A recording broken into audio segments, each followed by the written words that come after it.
Hey guys, welcome back to the channel. My name is Brandon and you are watching M.O.N.Comics. Thanks for coming by another one of my videos. It's greatly appreciated.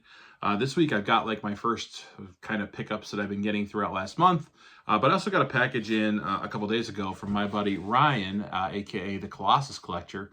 I have no idea what's in here.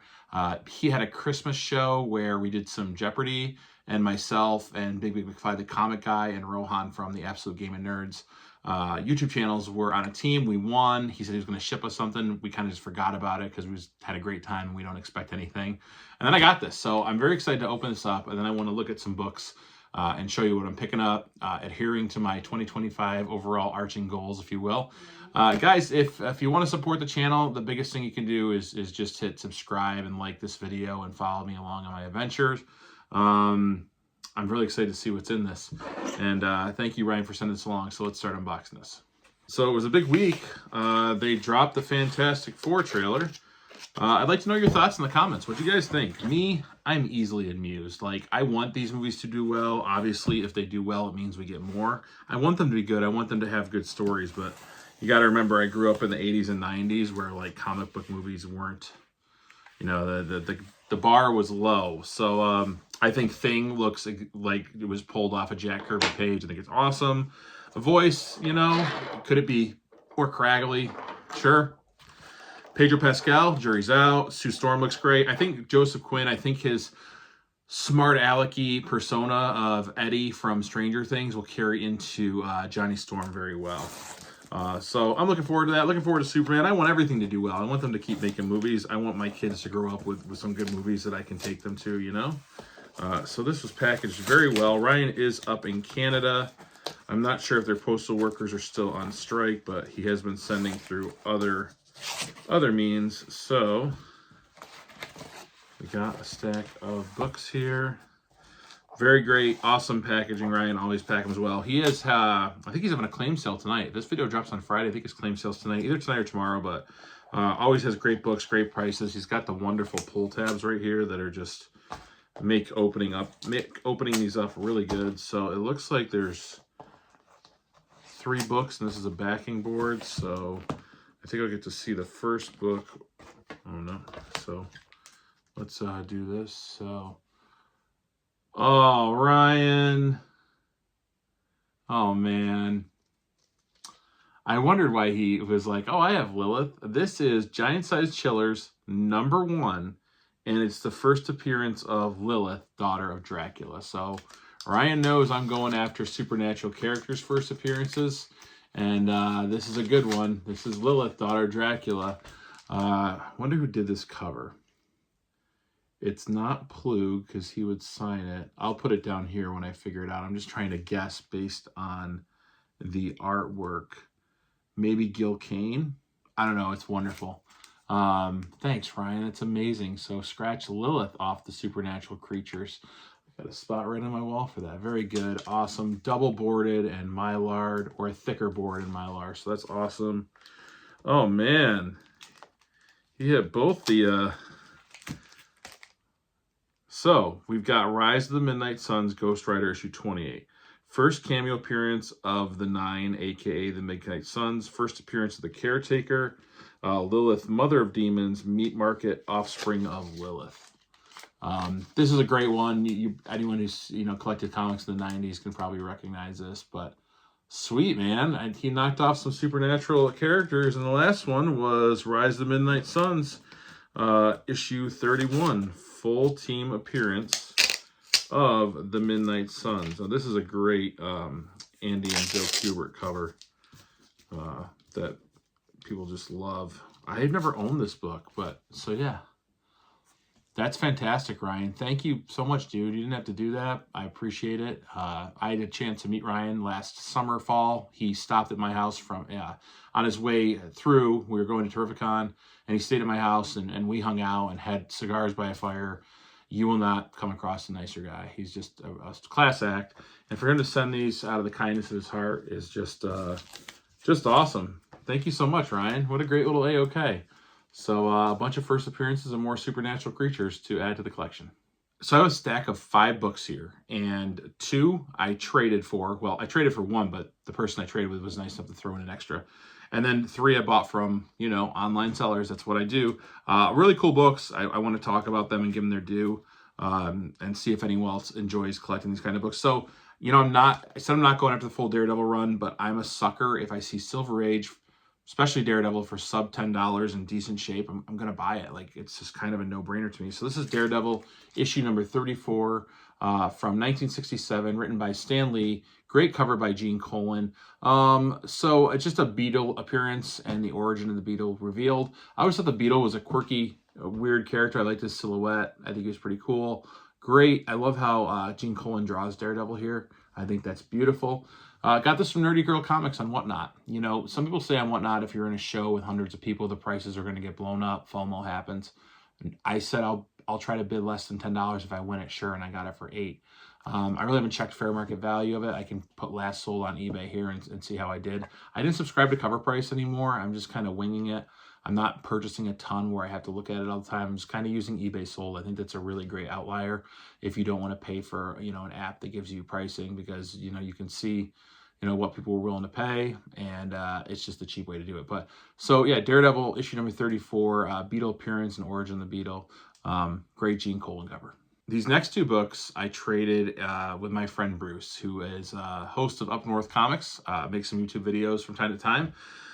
He and I have known each other for like 12 years now. We met through Instagram, trading and selling toys to each other back and forth. And we've like traded a bunch of stuff. And like after a while, we kind of just trade it back to the person. So I had a Mego Joker that he had traded me. And I was displaying it with a Batman comic. And I eventually sold the Batman comic, I think, to help finance my Daredevil 1. And I was like, I know he has the Dark Knight Returns. And I was like, you might want to, you know, display this. And he's like, yeah, this is what I have for trade. And I saw one that stuck out immediately. And it was like about the same fair market value. But he sent along an extra book because he knows me and he's just a good dude. So You Dare Enter the House of Mystery 223 from 1974, written by Len Wein, covered by Luis Dominguez. And it's 3 short horror sci-fi stories. You know, water monsters, man. Doesn't have to be a swamp creature necessarily. I enjoy all water monsters. There's something when I was growing up about the fear of what was under the water.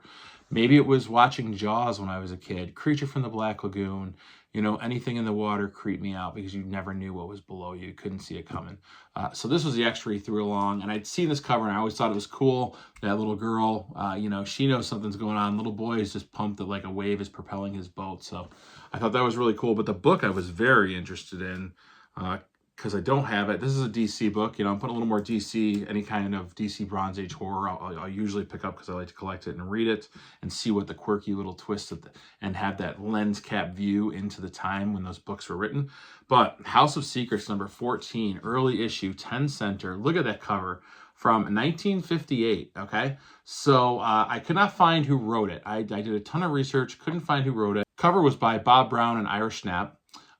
So there's a bunch of credited artists that they gave inside, though, of Bob Brown, Howard Purcell, Bill Ely, Mort Meskin, and Nick Carty, who has done a ton of covers, done a great artwork for DC. I've seen a lot of people praising his work lately, really appreciating.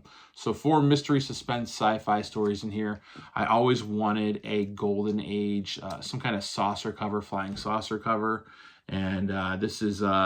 The Man Who Stole Air is the name of this story, and haven't read it yet, but that trade dress is beautiful. This is lower grade. In a higher grade, it wouldn't have been a fair trade. I wouldn't have done it with Bruce, but it's a lower grade, so, you know, it was only like 25 bucks in trade value. And believe it or not, the Mego Joker, that's what one recently sold for. So he just did this straight up. Again, he was kind enough to throw the other book in for free, but really cool. Again, Golden Age. It's not pre-code, it is post-code, because you can see the Comics Code Authorities up there. But just some little aliens on there. Thought it was really cool. This next book is one I've wanted a while just because the cover is so wild and it fits in my pre-code horror collecting goal or just going after books. Now, pre-code horror. There are covers that are going to be really highly sought after. Punch issue 12. I'll put a bunch up here. Punch issue 12. Chamber of Chills 19. Crime Suspense Stories 22. These are the holy grails. And then there are some that come down that are iconic but not as noticeable as that. And they command the biggest prices. But there's, you know, pre-code horror books that are lesser known that still have provocative or weird covers. And that's the kind of stuff that I dig. So Adventures into the Unknown, issue number 34. And this is from 1952, published by the American Comics Group. Stories written by Charles Nicholas, Milt Knopf, Harry Lazarus, Led Morey, and Lou Cameron. And the cover is by a gentleman by the name of Ken Bald, mostly known for Dr. Kildare and also the Dark Shadows comic strip. How weird is this? This is just so crazy. So it's got a native beating on drums with a snake with a skull head wrapped around some kind of totem. It even has little limbs, appendages. It's got a couple skulls down here. I got this on Whatnot. The buyer I'll put down here. Time Tunnel Collectibles, maybe, I think it was really running a good show. This was in his buy it now. He had it for $150. I offered $110 and he accepted. I thought that was really fair. He had it about a 4.0. I would agree with that. It's in really nice shape, maybe a 5.0 with a clean and press. And I just watched an eBay auction ended on Wednesday for this book in a 5.5. It sold for $237 or $257. So I think I got a really good deal at that price for this book in this condition. Beautiful red cover. Love the trade dress.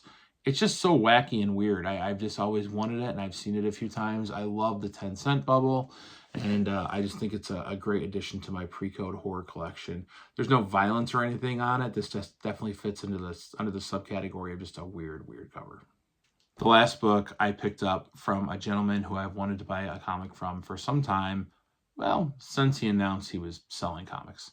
And that would be Spro of Spro's Comics, real name Joshua. Him and his father-in-law, Bob, a.k.a. Mr. Longbox, have a wonderful podcast called the Comic Room Podcast. You can find it wherever you stream all your podcasts, Spotify, Apple Music, and then they also post the video to YouTube on Spro's Comics comic channel. And it's just wonderful to see their relationship of, a son-in-law and a father-in-law that get to collect comics together. It's like every guy's dream marrying into, his wife's family, if that was a possibility. So they do a great job discussing news, the market, books, like theories of like movies or like fan casts, and they do a great job. So Spro decided he was going to start selling comics, and I saw his first sale. There wasn't anything that I really want, but then one day out of the blue, he reached out to me and he's like, "Are you collecting monster books?" And I'm like, "Yeah, I totally am." He's like, "I got the one that you need to have that you should own." So what is it? Early Tales to Astonish, issue 11. This is fantastic. I do have the Fear copy, which I'll put the picture of them together up here. Let me move over here so I can get them in the frame. So yeah, this story was reprinted in Fear issue 1, which is, Fear volume 1 through 9 is a lot of reprints. And then on issue 10, they go into the Man-Thing storyline. But man, what a cool book. A really nice grade. He had it quoted at probably a 6.5 to 7.0. It is just beautiful, beautiful condition. So this is from 1960, written by Stan Lee and Larry Lieber. The cover art was by Jack Kirby, Stan Goldberg, Artie Simek, and it is just wonderful. I love this cover, and I'm a sucker for the bronze coloring. When I first looked at it, I wondered if it was trimmed because it's kind of taken off up here. And upon, Spro looked at the book, and I looked at the book, and we did our research, and some were just cut like this. There's ones on eBay that have Blue Label, CGC that are just cut like this. It's just how some of them came off the press back in the day.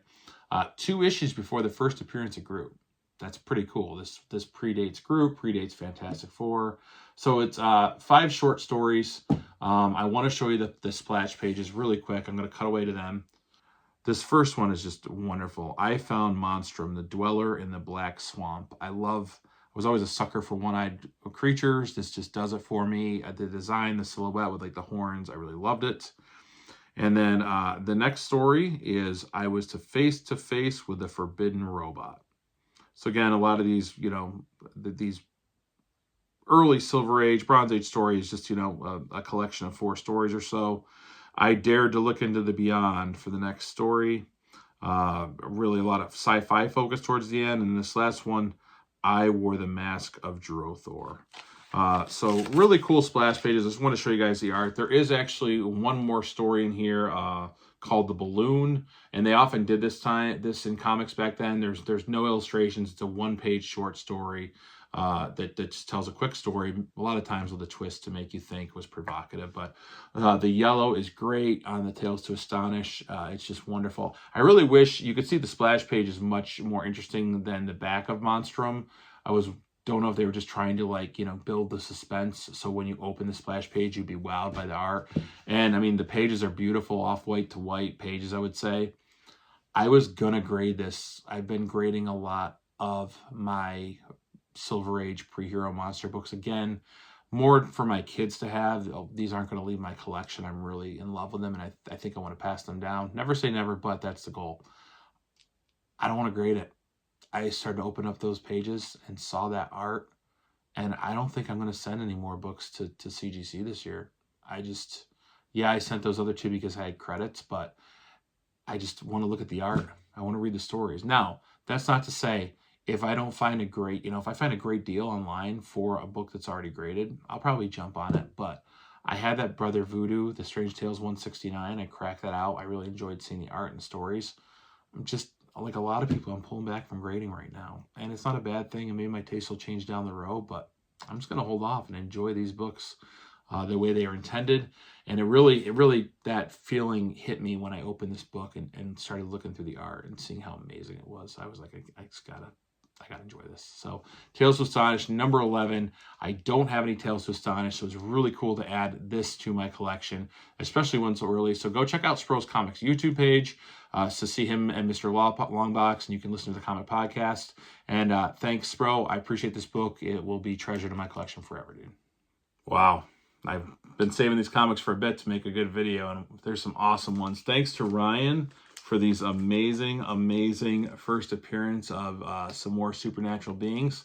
And which one do you guys like the best for these books? Do you dig the Strange Tales and the bronze kind of trade dress? Was it this Adventures into the Unknown? Anyone else find this as cool as I do? House of Secrets 14, early age House of Secrets. Does anyone else collect this? House of Mystery 223 or Daredevil 8? Which one do you guys like? I appreciate everyone stopping by. I really do. Every week, it's really nice to, on Saturday morning. You probably notice, like, I don't heart or like or react to any comments Friday. Friday's usually very busy for me. My daughter's got karate, stuff starting to go with the kids joining stuff. I like to get up Saturday. I like to come sit at my comic desk, get on my computer, and read the comments. Thank you all for tuning in. I really appreciate it. I hope you guys have a safe rest of your weekend. Until next time, keep reading those comics.